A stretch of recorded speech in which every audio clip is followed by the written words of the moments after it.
So a lot of people, when they think about intermittent fasting or just fasting in general, they think that you just can't have anything during the fasting period. And that's actually not the case. There's quite a few things that you can have during your fast and still see results. So today we're actually going to be going over 20 things that you can still have during your fast without technically breaking your fast and still see the results you're looking for.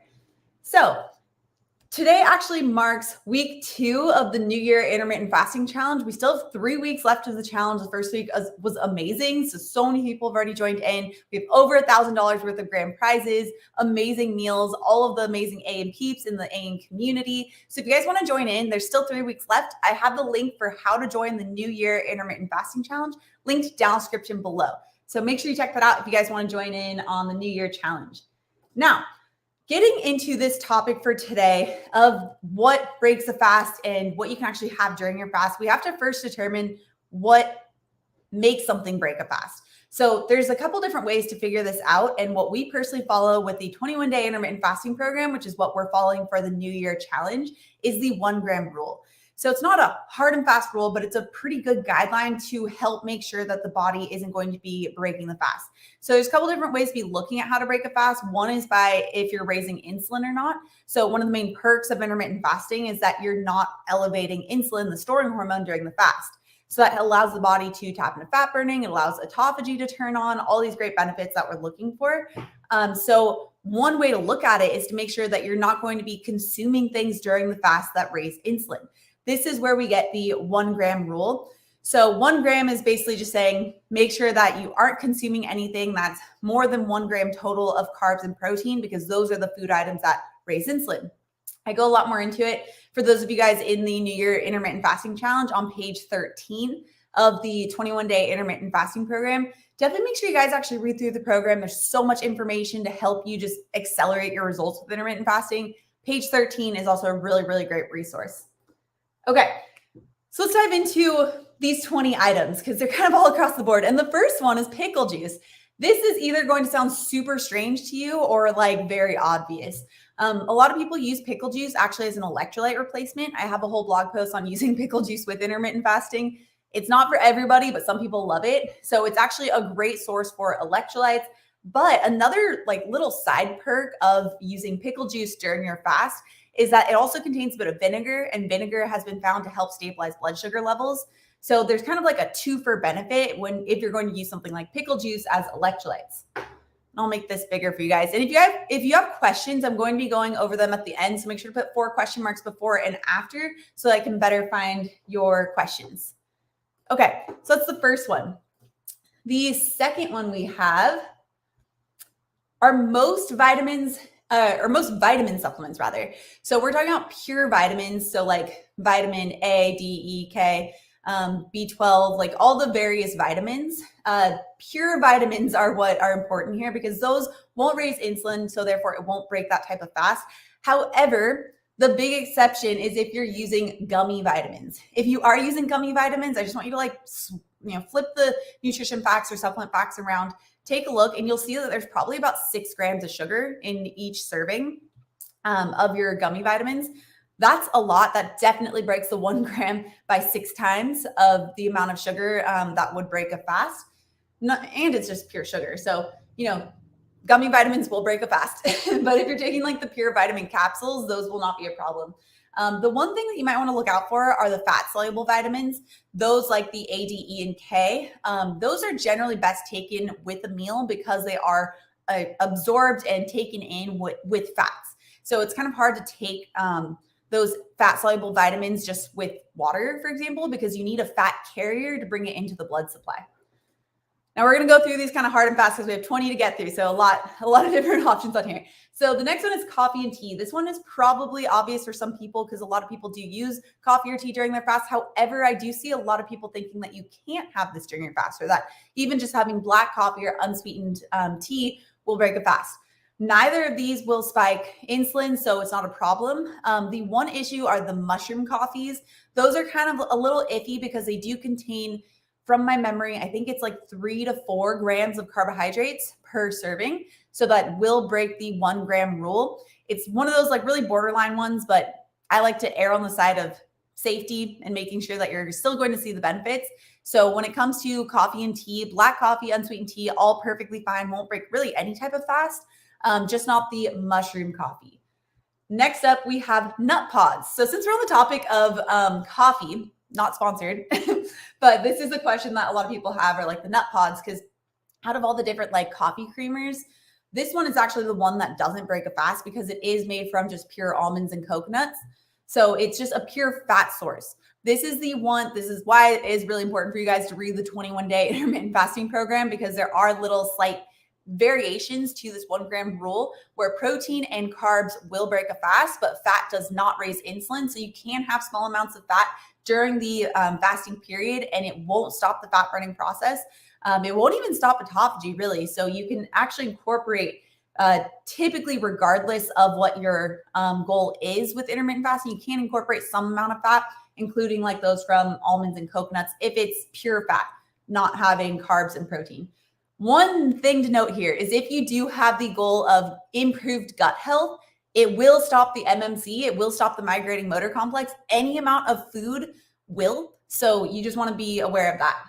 Again, something to go in more detail in the 21-day program. Ashwagandha.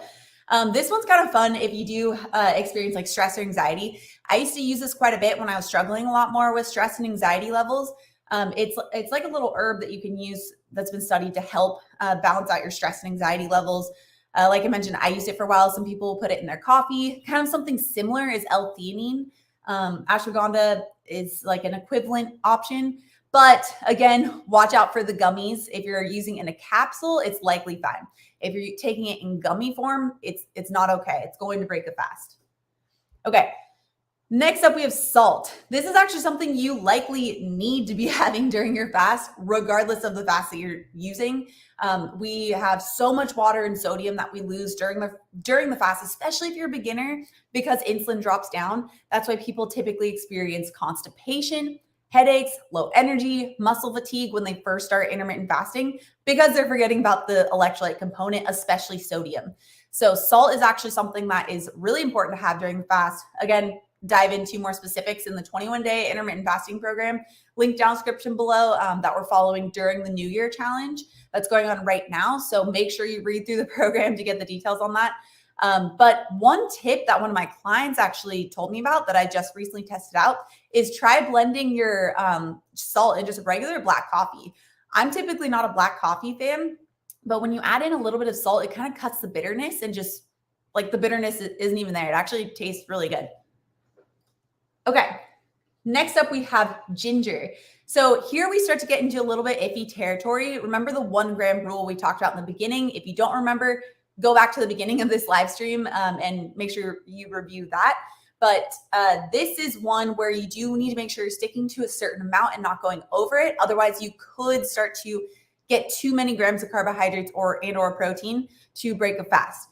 So the rule of thumb when it comes to ginger is stick to 1 tablespoon sliced. And I believe, if memory serves me correct, it's about 1 teaspoon dried if you're having just like dried powdered ginger. But this one is really great from a gut health perspective to be having during the fast, because it does help to kickstart the migrating motor complex. So this is one that, even though it technically does have a little bit of carbohydrates and you do need to have a little bit less to make sure you're not breaking it fast, it actually does help to kickstart the migrating motor complex and does help from that gut healing aspect, making it a great option. Okay. Next up, we have sparkling water.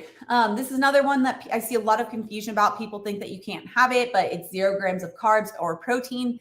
It's also just a great option to have if you don't really like water, and so you find that you're not drinking it very much. People tend to prefer, if you don't like water, tend to prefer sparkling water, especially if you do add in like a little bit of ginger or a little bit of like small amount of lemon.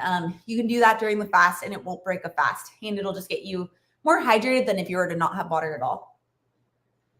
Okay, next up is turmeric. So this is another one of those that we have to make sure we're watching how much we're using. Some people really like to use turmeric during their fast as a strong, powerful anti-inflammatory, but also from a liver detox perspective. We just finished up the 7-day detox during week 1 of the New Year challenge. So you guys are really familiar with turmeric and all of its liver detox benefits. but I do know that some people like to have turmeric even in their coffee or their tea, like turmeric tea. Just make sure you're sticking to half a teaspoon or less to fall in that 1 gram rule. Okay. Next up, heavy cream and half. Another one here where we need to watch the amount. So 1 tablespoon or less so that it doesn't raise insulin levels. It does when you start to, this is actually really tricky because if you look at the nutrition facts on like heavy cream, for example, it'll show like 0 grams of carbs, but that's at the 1 tablespoon serving. So if it's less than like 0.5 grams of carbs, they don't have to list like any amount of carbs on the nutrition facts per serving. But the additive nature, like if you have 2 tablespoons or 3 tablespoons, it can start to go beyond that 1 gram rule. So for both heavy cream and half, 1 tablespoon or less is a good rule of thumb to make sure it won't break your fast. But again, it will stop the migrating motor complex. So if your primary goal is gut health, then you won't want to be adding these in. Okay, next up, coconut milk from a carton specifically, so not like coconut cream. This you can actually have quite a bit of and it won't break a fast because it is essentially just pure fat and it's really watered down when it's in a carton. So this is assuming that you are having like the unsweetened varieties. You can have 8 ounces or less. So if you made like a latte, for example, using just pure coconut milk and that's it with the coffee, of course, then that should be fine. Just watch out because it will stop the migrating motor complex. Okay, number 12, we have lemon. So this one is actually interesting because even though it does contain some grams of sugar, you also get the balanced blood sugar level effect from the acid. So even though technically speaking, if you're looking at the nutrition facts, you will want to stick to a quarter of a lemon or less to make sure that you're not breaking the fast and breaking that 1 gram rule. You likely can actually be a little bit more liberal with this because there's still the blood sugar balancing effects that have been studied with lemon juice. So you probably don't get that same insulin spike from like a full lemon that you would with the equivalent amount of carbs from something else. But this is something that's really great for those blood sugar stabilizing effects and to just give you some extra flavor too. Okay, next up, butter and coconut oil. So probably one of the more controversial ones, but keto coffee. Keto coffee is something that I'm a big fan of for beginners, especially beginners to intermittent fasting, because it does help you to feel full and satisfied while you're just helping your body learn to use fat as fuel in the beginning. So it also provides the butyric acid, which is beneficial for gut health, but it will stop the migrating motor complex. So you get one aspect that's great for gut health with the butyric acid that's been really studied for IBS and helping to reduce gut inflammation, but you don't get the same gut cleaning effects. So if you are using keto coffee and your main goal is to look at it from a gut health perspective, what I would recommend is just having your keto coffee as close as possible to when you go to break your fast so that you get a longer amount of time in that true fast period. Okay, next up, cinnamon. Another one of these items that has been studied for some really great blood sugar stabilizing benefits. In fact, it's usually about a teaspoon that has been studied for those blood sugar stabilizing effects. Although to keep it within the range for it not affecting the 1 gram rule, you'll want just less than 1 teaspoon. So you can feel free to add this into your coffee and it shouldn't break a fast at that amount. Okay, next up, mint. I actually really like using mint as like a mint tea in the evening. Obviously, it doesn't have any caffeine, but it also is a natural appetite suppressant, and it doesn't really contain any grams of carbs or protein, so it won't break a fast. If you struggle with like evening cravings during your fasting period after you've stopped eating, and you're not hungry, but you do feel like you want to nibble on something, mint tea is actually really useful. Just take like some fresh mint, but make sure, like if you have even the tiniest garden, grow mint because it is so easy to grow. It grows like a weed and it's so expensive at the grocery store. It's silly for how easily it grows, but it's a great natural appetite suppressant and helps to prevent some of those cravings you might get. Okay, next up we have chia seeds. So this one is one that I was hesitant to put on because technically speaking, it won't break a fast because it can follow that 1 gram rule at 1 teaspoon of chia seeds or less. It will obviously stop the migrating motor complex because it is food. Now, the reason why I'm like a little iffy on this is because technically speaking, doesn't break the fast at 1 teaspoon or less. But if you're going to chew it, that's where I can get into iffy territory because the act of chewing can sometimes signal to the body that digestion is happening. that it needs to get ready to absorb food. So it's not really a true fast at that point with that chewing process. So technically speaking, you could experiment with adding in chia seeds if you like putting it in your water. I know that some people like to do that. I personally don't really like that texture of the chia seeds and water. I prefer it in a smoothie. But keep in mind, just it might still cause some issues because you are still chewing inherently, and therefore it could cause the digestion process to kick up, which I'm not sure if you guys can hear it. It's like pouring rain out right now. So I'm like trying to talk over the rain right now. Okay. Number 17, we have stevia and monk fruit. Another one I'm a little iffy on, but technically speaking, it's not going to affect the blood sugar levels and therefore it won't raise insulin and break a fast. So this is really something if you just I would recommend using this as like an occasional item that you have. Maybe it's like a weekend treat during your fast if you wanted to make like your coffee taste a little bit sweeter, not overdoing it, not over sweetening it, because then we get into the issues of hyper palatable foods, which then just drives a lot of sugar cravings and can really work against your goals. So just a small amount of stevia monk fruit used like a couple times per week during the fast shouldn't be a problem.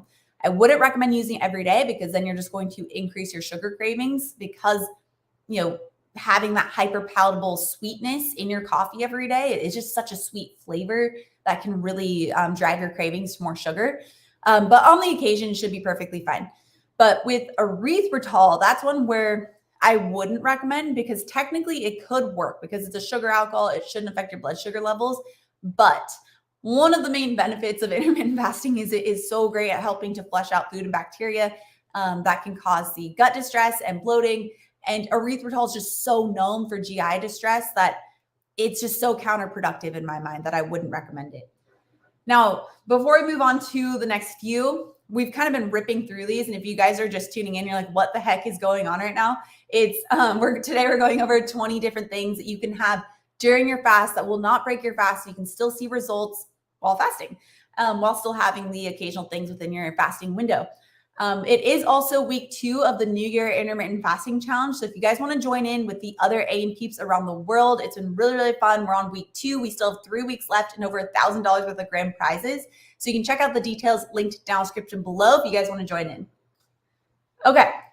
Next up, we have cucumber. So this is another one where it depends on how you're having it and how much you're having it. So technically 1/8 of a cucumber, because it's mostly water, there's like no carbohydrates in it that you can actually have up to 1/8 of a cucumber and not break a fast. However, I'd recommend having it as cucumber water, not chewing it, because that falls into that same issue like what we talked about with chia seeds, where it could activate digestion and kind of shift your body out of that fasting state. So if you like to have that like spa water experience and put some cucumbers in your water, especially like maybe cucumber mint would be really yummy. But just make sure you're not chewing on the cucumbers during your fast. Okay, next up, 19, we have magnesium. So I specifically wanted to highlight magnesium because this is actually something that is really helpful with fasting. It's one of those electrolytes that can be lost during the fast. And a lot of people are already deficient in it already. And a lot of people get really poor sleep. So magnesium is really helpful for improving sleep quality, naturally elevating our sleep hormone melatonin, and of course for helping with muscle cramps. I personally take about 500 milligrams each night, about 30 minutes before bed, so that I can help to maximize it more toward the end of the evening. But again, just like all other supplements, watch out for the gummies. Gummies will always break a fast. Not only are you chewing, but you also have the sugar. So you always want to get the capsule forms. Even some of the powdered forms can be a little iffy that they tend to have sugar in there. But the capsule forms tend to not have any sugar. Okay, now number 20, apple cider vinegar. So just like lemon, you can actually use apple cider vinegar and lemon pretty interchangeably. They both help to stabilize blood sugar levels. And I always recommend diluting it. I've seen a lot of people who would just take like apple cider vinegar shots. That's really intense for acidity. I think what a lot of people don't realize is that when you dilute apple cider vinegar in water, it completely changes the pH. It's no longer very acidic because the water neutralizes it. So you actually aren't getting that same acidic effect that people are concerned about for your teeth versus if you're just straight up drinking apple cider vinegar. We use this in the 21-day intermittent fasting program with the apple cider vinegar sipper, their ACV sipper, to help stabilize blood sugar levels before the first meal. But you can also just take it before any meal, and that's been shown to help stabilize blood sugar levels. All right. So like I mentioned, this is the week 2 of the New Year Intermittent Fasting Challenge. We just like really ripped through 20 of those. There are actually a few others that I thought about putting on there, and I'm thinking next week for next week's live stream for the week 3 of the New Year Challenge, doing 20 things that definitely break a fast that a lot of people think doesn't, because that is also a really important thing to pinpoint. But if you guys want to join the New Year Intermittent Fasting Challenge with the step-by-step details, the meal-by-meal planning, all the A and peeps in the private Facebook group, super supportive. It's really fun, over $1,000 worth of grand prizes. Make sure you check out the link down description below. We still have 3 more weeks left, so it's going to be a really fun time. And the details are down description below if you want to join in. Now, I'm going to go through and answer a couple questions from the chat. But question of the day, do you guys use any of these during your fast? There's definitely a few I use. Obviously, I use salt. Water, sparkling water, coffee. I'm not a huge tea drinker, so I don't drink as much tea. Apple cider vinegar, lemon. Those are some of my favorite go-tos. I haven't yet tried the pickle juice thing. I just take salt, but I know a lot of people like it. So that is an option. But let me know in the chat, or if you're watching this after the live stream, in the comments, what you guys use during your fast. And I'm going to go through and answer some questions while it's pouring rain and I have to like talk over this. It's crazy. Oh my gosh. Not sure if you guys can hear that. It's downpouring. Okay.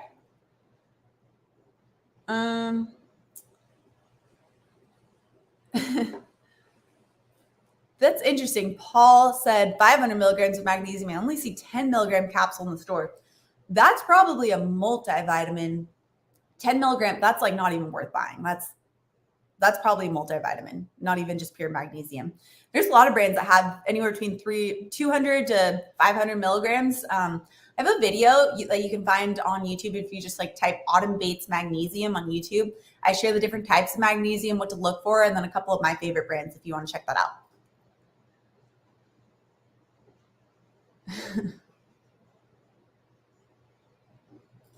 Okay.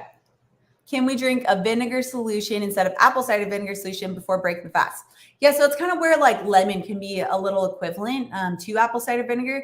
It's really the acid portion that is so important that they're finding to help stabilize the blood sugar level. So depending on the vinegar you're using, as long as it doesn't have sugar in it, I haven't seen studies specifically on other types of vinegars other than apple cider vinegar and lemon juice, but you could probably experiment with it as long as it doesn't have other sources of sugar.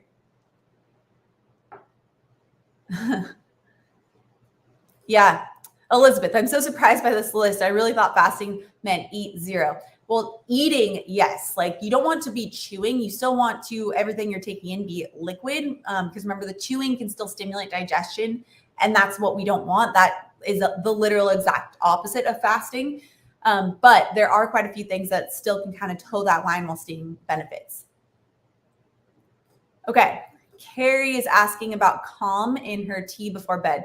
It's been a while since I've looked at Calm. For those of you guys who don't know what that is, it's a magnesium supplement. I haven't seen, last I checked, but it's been probably years since I've looked at it.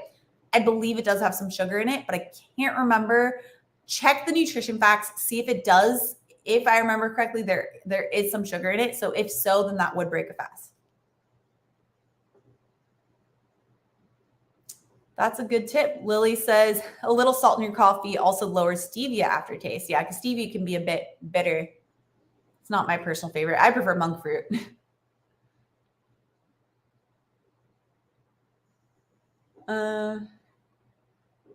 Okay. For gut health, what is the ideal fast length? Does keto coffee at 12 hours of a 16-8 IF affect MMC? Yeah, so what I recommend, this is something I go into in my various intermittent fasting programs for specifically gut health, trying to have the keto coffee as close to the end of your fast as possible. So like, let's say if you're doing like a 14-hour fast, having it at 13 and a half hours, or if you're doing like a 16-hour fast, having it at 15 hours. That way you're just allowing for as much time as possible with the pure fasted state where your migrating motor complex can really kick in. The problem with just 12 hours is that you are most of that time sleeping. And when we're sleeping, the migrating motor complex, which again is that pathway that flushes out food and bacteria that would normally cause bloating in the GI tract, it does slow down quite a bit. And it takes about 3 hours and 45 minutes to complete one full cycle of the migrating motor complex. So I try and allow as much time when maximizing for gut health during the waking hours where you're having a pure fast. Okay, maybe silly question, but does the action of chewing ice in ice water stimulate the migrating motor complex? That's a really good question. I actually just wrote a blog post on that. I can't remember if it already came out. I think it might have come out. I can't remember, but so it's the act of chewing that can kind of be a problem where it can start to tell the body, okay, I need to get certain hormones elevated. There's even this idea that insulin can start to elevate when it feels that you are going to be eating. So it's variable. It can vary from person to person, but to be on the ultra safe side, I know it does seem silly, but I just wouldn't chew on ice during your fasting period if you're really focused on the migrating motor complex stimulation. But yeah, actually, since she brought this up, if you guys are ever like, I wonder if something breaks a fast. I wonder if toothpaste breaks a fast, for example. I probably have a blog post on that specific thing. So you can literally type into Google, Autumn Bates does toothpaste break a fast. It'll pop right up. Or like, does bone broth break a fast? Does Element break a fast? Does Athletic Greens break a fast? I've done a blog post on it. So if you guys are ever curious, just type that into Google. My articles will pop right up. It's a really great resource, especially if you're first starting off. Okay, what are my thoughts on grains? Depends on how carb sensitive you are. They're definitely not necessary for the diet. So you don't need to have grains to be very healthy. In fact, probably the opposite, probably the less grains you have, the more nutrient dense diet you can get, especially because most of the grains people are eating are processed and refined to some degree. And if you think about like a lot of these grains, they go through they're like dried up, they're dried and ground. So think of like flour, for example. You aren't just eating like whole kernels of flour or like flour kernels. You're eating just like flour powder, and that powder is really quickly absorbed and can really spike the blood sugar levels. And that's something that is just a problem for about 40, I think the stat is like 46% of Americans possibly have insulin resistance. So when it comes to any type of processed grains, definitely a big no on my side. But when you come to some of these more quote whole grains where they're literally in their whole form, like quinoa, which technically is like more of a pseudo grain, bulgur, farro, those that are more of like true grains that are in their whole form. I mean, it's to each person, but it really depends on your carb sensitivity. So I would check to see if you're insulin resistant, if you have carb sensitivity. I actually have a free quiz where you can kind of help determine if you are sensitive to carbohydrates. Again, just type like Autumn Bates carb sensitivity quiz on Google and it'll pop right up. But if you are carb sensitive, then those are just so starchy and so dense, it won't work for your goals. If you're not, the small amount paired with high quality sources of protein shouldn't be a problem, but just know it's not necessary for the diet. Okay, I'm gonna go to the bottom and see some of the questions just now.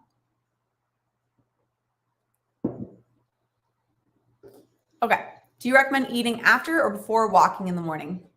This can kind of depend on the person. I personally prefer being in a fasted state where, especially with walking specifically, if you consider walking is a lower intensity exercise, you're keeping the heart rate lower. So your body's primarily burning fat as fuel.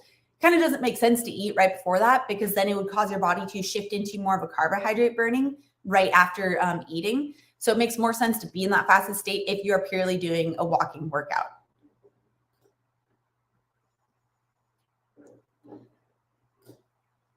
Okay.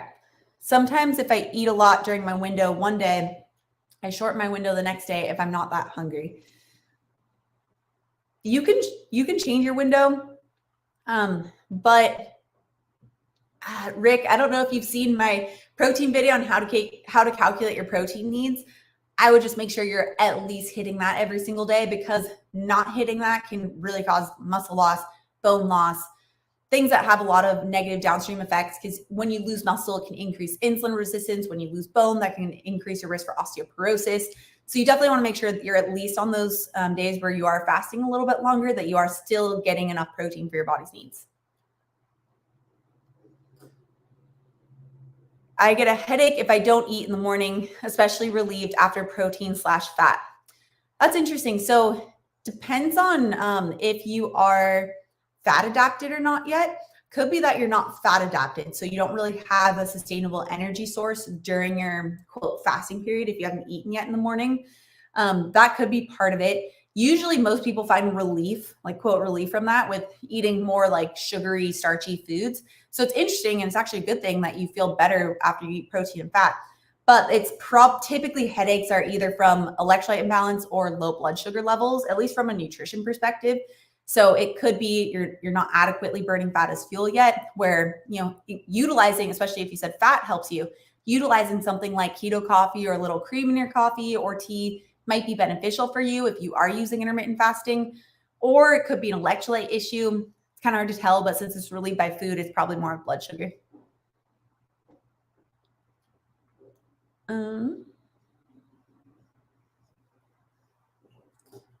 Carol is asking about canned chicken. Sometimes I just want something quick, like a tuna substitute.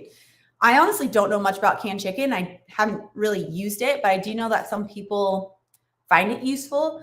I would just look into the quality, make sure that if you can find as high quality of an option as possible, it's not going to have the same issues as like tuna where there's the mercury issue.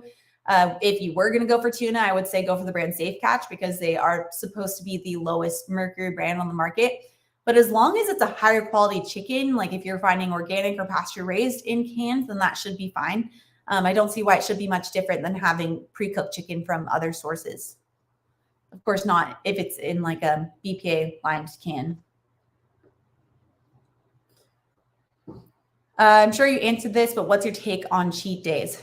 I don't call them cheat days, I call them treat days. And I think that's a big difference because cheat days makes it sound like it's something that's not in line with your goals, where treat is it's strategically actually incorporated into your lifestyle and seen as celebratory days and days where you just are eating foods that maybe are not in line with your goals, but are in line with like a celebration or something fun.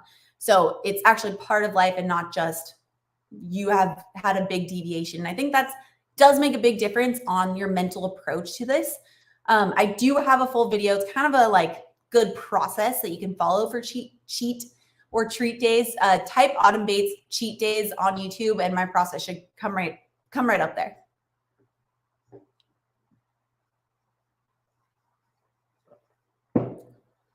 Okay. Joy is asking about some days she's concerned she's taken more fat and protein. Is it too much of a good thing as possibility when it comes to healthy fats? What number of grams a day are appropriate? Kind of a non-answer answer, but it's very true. If you are getting adequate amounts of protein for your body's needs, like if you've done your protein calculations, it's very, very hard, if not biologically impossible, to overeat on protein. They used to think that protein, like high protein diets, which what we advocate here on this channel is not a high protein diet. It's very moderate. It's just most people are so under consuming protein that it seems a higher amount. But even very high protein diets have been studied to not have any effect on the kidneys. It's just if you already have kidney issues, like if you already had kidney issues from, for example, type 2 diabetes, then you might want to lower your protein intake, but it's not caused by higher protein intake. Big difference, because just want to put that out there first because you mentioned higher protein. If you have enough protein for your body's needs, your satiety level should be so high. It is so great for self-monitoring how much your body actually needs for the day. It's essentially very, very hard, if not impossible, to like overeat, quote, overeat. But if you are concerned about the fat, I would just stick with the more whole food sources of fat that are naturally packaged with protein that aren't just like additive fats. So things like the fattier cuts of protein, for example, like if you're eating steak or ground beef or chicken thighs or salmon, avocado, which is also going to have some fiber in there. So basically just not loading up on like MCT oil, which you guys know I'm already not a really big fan of because it is really processed. But yeah, sticking with more whole food sources of fat and making sure that you're actually getting adequate protein and getting all that first should just help to self-adjust anyway. Okay, something we don't talk as much about, but somebody's asking about the pure carnivore versus keto health benefits either way.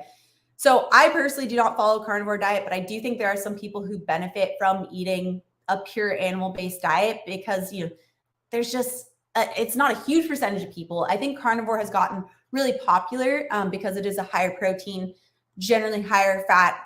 It's similar to keto actually in that sense, where you are getting that higher protein, higher fat. Keto is not necessarily higher protein, but it's similar in that sense. Now, the one issue is that I do find if you don't need to be doing it, like if you don't have some extreme autoimmune disease where you need to be having just the pure animal-based diet where plants are just so inflammatory for your system that you can't have anything, then you probably shouldn't be doing carnivore purely because there's just no variety to it. Where if you aren't motivated by helping to heal a disease, then you won't really be motivated to stick with it, and you'll easily go off course and maybe go back to really bad old habits. Versus if you have variety and you're happy with what you're able to eat, like let's say if you're following keto where you can have some vegetables, or more of what I do where it's definitely not keto, but a lower carb approach and having some variety, and maybe if you're able to incorporating some starches, that tends to work better for people because they have some variety, they don't feel as restricted. But if you need to, that's something entirely different. Okay. Oh, thanks for the super chat, Bill. So Bill is asking, so I run during my lunch break, usually have to eat a decent bit, including carbs. Any recommendations what I should do since I eat a lot in the morning? Okay, so this is kind of a larger question, but depends on what type of running you're doing. If you're doing like high intensity interval training running, then actually having some carbs before you do that workout can help to top off your glycogen stores, and you need that fast burning energy to do those sprint workouts. Now, if you're doing like 5-mile run or 10-mile run, or you're doing more of endurance training, the body actually functions better using fat as fuel with those trainings because it is not like a super high intensity state where the heart rate is so high that you need to be burning carbohydrates as fuel. And it's actually less oxidative damage if you can shift the body into burning more fat as fuel and not relying on the like goos or like the stroop waffles or like all those little things that people will take with their longer runs. Now, I don't know if that answers your question, but maybe you might want to try taking a look at that. Maybe you want to try experimenting with fueling the body more on fat. I would recommend checking out, if you're endurance training, that is. I would recommend checking out my video where I do go more step-by-step details on endurance training and what to do with your meals. If you type Autumn Bates half marathon on YouTube, I go over a whole step-by-step process that would be more beneficial for you. Okay, let me answer a few more questions here.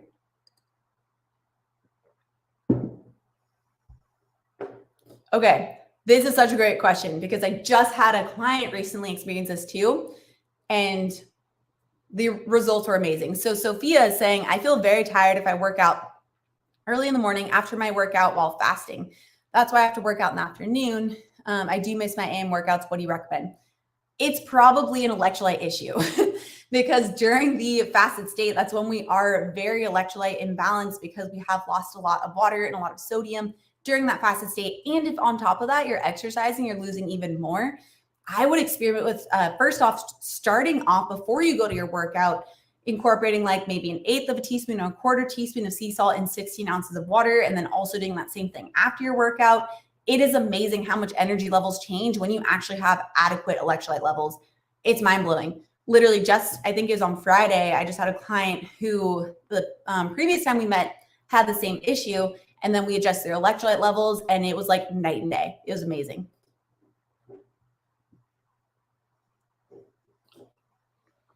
Okay, Jean, do you recommend strength training during your eating window and cardio/HIIT during the fasted time? Cardio and HIIT are very different. So cardio and strength training, I actually recommend more during the fasting period because you can, well, there's kind of some mixed results here. I prefer strength training in the fasted period because you get the elevated growth hormone. I feel better during the fasted state working out. My stomach doesn't like feel weird exercising in that fasted state. And you get that using fat as fuel portion as well. So I prefer doing strength training and quote cardio, although I mostly just walk during the fasted state, hit high intensity interval training, something where you're getting your heart rate really high, is likely better during the eating window. Just because you can top off your glycogen stores, even just from small amounts of carbohydrates, like from if you're having berries or small amounts of fruit. And then that way you can get more out of your workout because you are inherently, you have to be using carbohydrates as fuel with that higher intensity interval training just because the heart rate gets so high.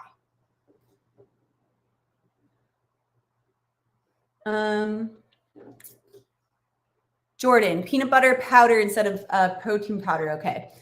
So I don't know how many of you guys, let me know in the comments or the chat if you guys saw my short. I also post on Instagram and TikTok as well about peanut butter that I posted on Friday.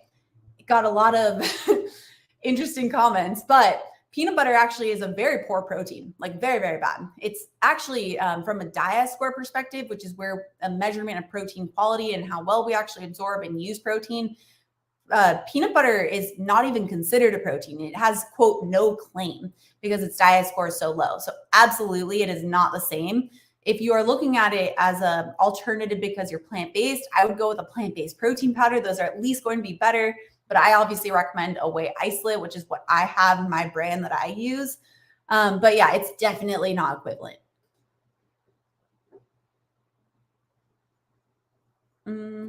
Oh, you're welcome. Happy New Year. Okay, what to do with cravings at night? I don't want to binge. First of all, you need to eat enough protein. That is the number one way to stop cravings. If we don't address the physiological portion of hunger and cravings, then it makes the emotional portion so much more difficult to handle because those are two completely different things. If you're hungry and you're craving, that's just a recipe for wanting to eat everything. So always addressing hunger first, getting enough protein throughout the day. Check out my video on how to calculate your protein needs. Just type Autumn Bates, how to calculate your protein needs on YouTube, and that'll pop up. And then from there, if it's the more emotional side, I would use things like mint tea, which is a natural appetite suppressant. But just remember, if you're truly hungry, that needs to be addressed first. You need to get enough protein, high quality fats, fiber. Maybe eat less of sugar during the day because sugar can cause more of those cravings later on, regardless of how much protein and fat you're eating. But you definitely need to address your hunger first before you can even tackle the emotional side of cravings.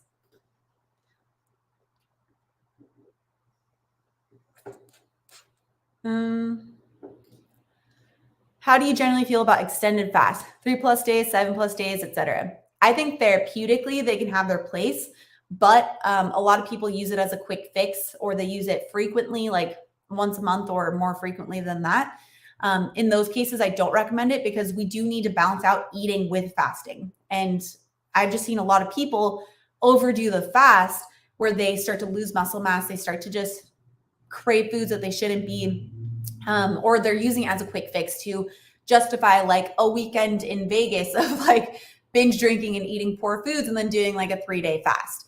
So it's not very sustainable, in my opinion, for most people to be doing that. For some people, therapeutically, it's been shown to be a miracle worker.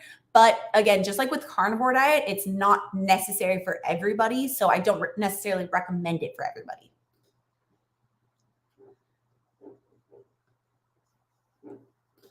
Okay, Betty, I feel gassy during my fasting period. Is there a reason why?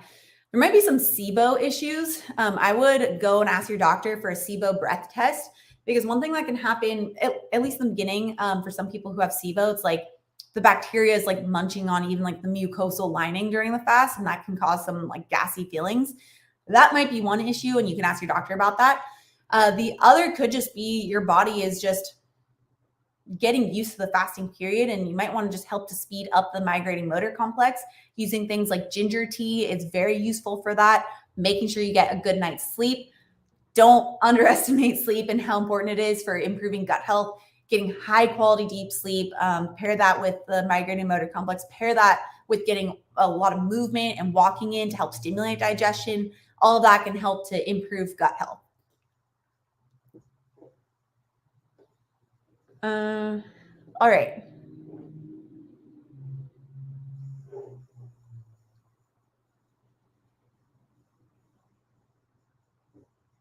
We're working on it. Can you make your protein powder worldwide? We are working on it. It's just very complicated with like shipping and taxes and stuff. So we are working on it.